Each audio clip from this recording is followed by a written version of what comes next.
नमस्कार, आप हैं हमारे साथ और मैं हूं आपके साथ प्रिंस कुमार।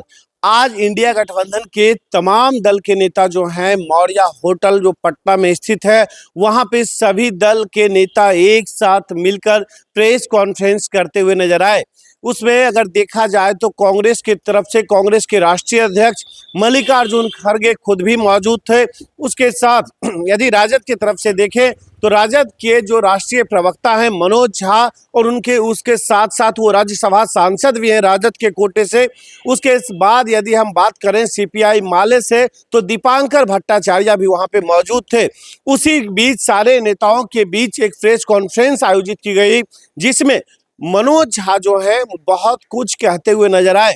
मनोज झा ने अपने शब्दों में एक बहुत बड़ी मुद्दा को उछाला। उन्होंने कहा कि सहारा इंडिया में भारत के हिंदुस्तान के कई लोगों का पैसा फंसा हुआ है। सरकार यदि बदलती है चुनाव के बाद तो इंडिया गठबंधन के जो भी प्रधानमंत्री नेता बनेंगे उस सहारा इंडिया में लोगों का फंसा हुआ पैसा का एक एक पैसा का हिसाब होगा। लेकिन सबसे पहले मनोज झा का उस बयान को सुनिए। मनोज झा क्या कुछ कहते हुए नजर आ रहे हैं। खड़गे साहब और तमाम मंच के बैठे लोग, ये पहला मौका है तीसरे चरण के बाद कि हम एक साथ एक तरह से आप सबको संबोधित कर रहे हैं। आप सबका बहुत बहुत शुक्रिया। मैं खड़गे साहब को आश्वस्त करना चाहता हूं, इंडिया गठबंधन की ओर से तमाम दीपांकर भाई हैं, कम्युनिस्ट पार्टी से हमारे साथी हैं, बहुत जबरदस्त हमें संदेश मिल रहा है। आर्थिक न्याय से निकला हुआ बिहार में हमने जो लगातार बात की है वो है नौकरी का मतलब तेजस्वी, और ये प्रण पत्र उसी आपकी गारंटी से निकला है। ये वचन ये है कि बिहार के गांव गांव में लोग नौकरी देख रहे हैं सर, भैंस नहीं देख रहे हैं। लाख कोशिश की प्रधानमंत्री ने कि भैंस देखो, लोग नौकरी देख रहे हैं, रोजगार देख रहे हैं। दूसरी चीज माननीय खड़गे साहब के माध्यम से मैं कहूं कि संविधान कितना खतरे में है, परेशानी में है, इसके लिए हमें कुछ प्रोपेगेंडा करने की, प्रचार करने की जरूरत नहीं पड़ी। गांव गांव तक ये बात पहुंच गई है कि ये लोग अगर आए तो संविधान के बदले गुरुजी गोलवलकर का बंच ऑफ थॉट लागू होगा। संविधान और आरक्षण को लेकर के जो भ्रांतियां फैलाई भाजपा के लोगों ने, और किनको दोष दूं, प्रधानमंत्री, मेरे भी प्रधानमंत्री हैं, लेकिन शहंशाह झूठ हो गए ना। प्रधानमंत्री जी, मैंने कहा था हास्य में कि अगर उनकी सभाओं में झूठ पकड़ने की मशीन लगाई थी तो मशीन फेल कर जाएगी, उसका ग्रीस काम नहीं करेगा। इतने झूठ बोले जा रहे हैं।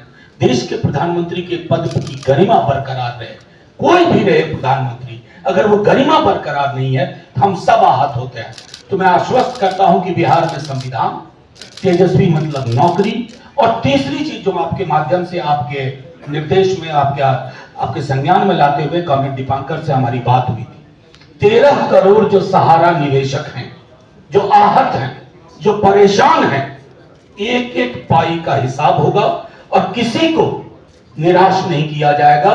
4 जून के बाद जैसा ही सत्ता में बदलाव होगा तो कार्यशैली में भी बदलाव होगा, आर्थिक सामाजिक न्याय होगा, सिर्फ नौकरियों की बात होगी, मंगलसूत्र, भैंस, मछली, मटन, इन सब की कोई बात नहीं होगी। और आखिरी एक टिप्पणी करके, बड़ी कोशिश की धार्मिक ध्रुवीकरण की, पूरे देश में नहीं हो रहा है सर, बिहार में तो कतई नहीं हो रहा, क्योंकि मंदिर, मस्जिद, गिरजा, गुरुद्वारा में खड़े आदमी को भी एक पेट है। उस पेट को अन्न से मतलब है, उसको रोजगार से मतलब है। भूखे भजन ना हुई है गोपाला।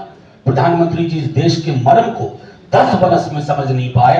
2024 में भारत की जनता और बिहार की प्रगतिशील जनता वोट आउट करेगी, उन्हें सत्ता से बेदखल करेगी, और मैं समझता हूं कि वहां से एक प्रगतिशील समाज की शुरुआत होगी, एक सत्ता की शुरुआत होगी। शुक्रिया। आपने सुना किस तरीके से मनोज झा ने साफ कर दिया, स्थिति जैसी भी हो सत्ता परिवर्तन होना तय हो चुका है।